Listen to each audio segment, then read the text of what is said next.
सोला vineyard India का one of the biggest and famous vineyard में से एक है जो कि 2521 एकर्स में फैला हुआ है। Welcome to the Sula vineyard Nashik.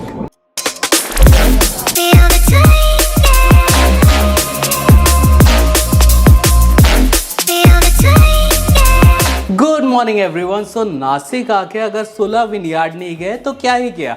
आज है डे 2 इन नासिक, तो जल्दी से चलते हैं सोला विनयार्ड और खूब सारी मस्ती करते हैं। नासिक से सोला विनयार्ड का जो डिस्टेंस है वो 14 किलोमीटर्स है, जिसे कवर करने के लिए अप्रॉक्सीमेट 30 मिनट्स का टाइम लगता है।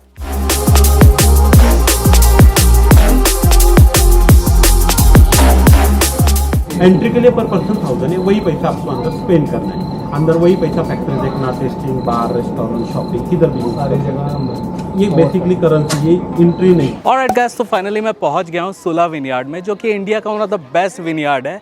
पर पर्सन के हिसाब से 600 वीकडेज में एंट्री रहती है और वीकेंड पे 1000 रुपीज़ होती है। तो चलिए अंदर जाके सोला विनयार्ड को अच्छे से एक्सप्लोर करते हैं।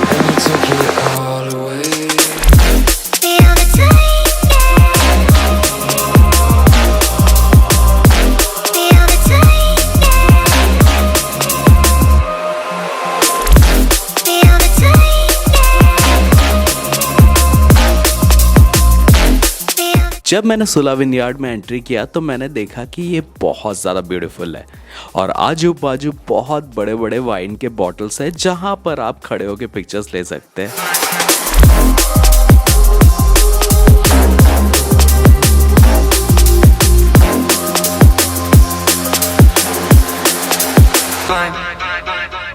और गाइस, तो मेरे पीछे आप देख सकते हैं ग्रेप्स की फार्मिंग हो रखी है और ग्रेप्स से ही वाइन बनता है। थोड़ी सी नॉलेज की बात आपको बता देता हूँ। ग्रेप्स में नेचुरल ईस्ट रहता है, दैट इज़ कॉल्ड ब्लूम्स, और ग्रेप्स को क्रश करते हैं जिससे कुछ दिनों के बाद जो ईस्ट रहता है वो ग्रेप को सड़ा देता है एंड फर्मेंट हो जाता है। एंड देन प्रोसेस करने के बाद उसको मैच्योर किया जाता है एंड हमें वाइन मिल जाती है। तो आगे शायद वो प्रोसेस हमें दिख सकती है। एंड देन मैं पहुंच गया सोला विनयार्ड के इंडक्शन सेंटर में, जहां पर एक एवी में सोला विनयार्ड के बारे में डिटेलिंग में बताते हैं। एंड देन वहां के होस्ट आपको वाइन मेकिंग के प्रोसेस को बहुत अच्छे से समझाते हैं। यहाँ पे होता है fermentation process. Again this process it happens inside these big tanks you can see around you. They are made up of stainless steel. Capacity may vary from 2000 liters. It can go up to 1 lakh. These are oak wood barrels. We get these barrels either from America or we get them from France. So there are two types of barrels, American and French. Difference between these two is very significant. जो लोग यहाँ पे wine पीते हैं ना, you might relate to this because if a wine has been aged in an American barrel, it will be very smooth, buttery. It won't be very harsh on your throat. But in case of French barrels, if a wine has been aged in a French barrel, it will be very concentrated, acidic in nature, a little bit harsh on your throat. और end of the session आपको wine tasting कराते हैं, जिसका इंतजार हर individual करता है। Read in some movies, web series. I know it looks fancy. Is that the correct way of holding a wine glass? No. No. It will change the temperature. The very first thing, हमारे हाथ में काफी सारा heat होता है, body heat, right? If you hold your glasses like this, all of that heat will get transferred. It just prevent you guys from enjoying. That is why always hold your glasses by this part. This is called as stem of a glass. This is the correct way of holding a glass. And this particular portion is called as nothing but base of a glass. So keep our glasses safe and soundly.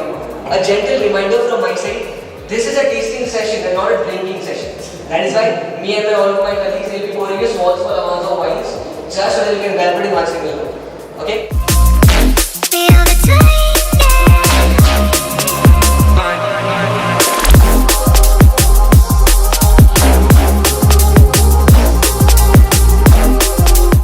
This was the best part, because I have tasted around 5 wines और थोड़ा बहुत test मेरा develop हो रहा है शायद।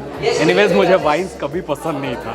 सोला vineyard में 4 अलग अलग रेस्टोरेंट्स हैं और साथ में एक कॉफ़ी शॉप भी है, जहां जाके आप बहुत अच्छे अच्छे फूड एंजॉय कर सकते हैं। साथ ही में यहाँ पर एक मर्चेंडाइज स्टोर है, जहां जाके आप अपने फ्रेंड्स एंड फैमिली के लिए बहुत सारी शॉपिंग कर सकते हैं। तो मेरा दिन तो सोला विनयार्ड में बहुत अच्छे से गुजरा है। तो नेक्स्ट टाइम जब भी आप नासिक जा रहे हैं तो सोला विनयार्ड ज़रूर विजिट करिएगा और इस वीडियो को अपने उन फ्रेंड्स पे शेयर करिए जो वाइन के दीवाने हैं।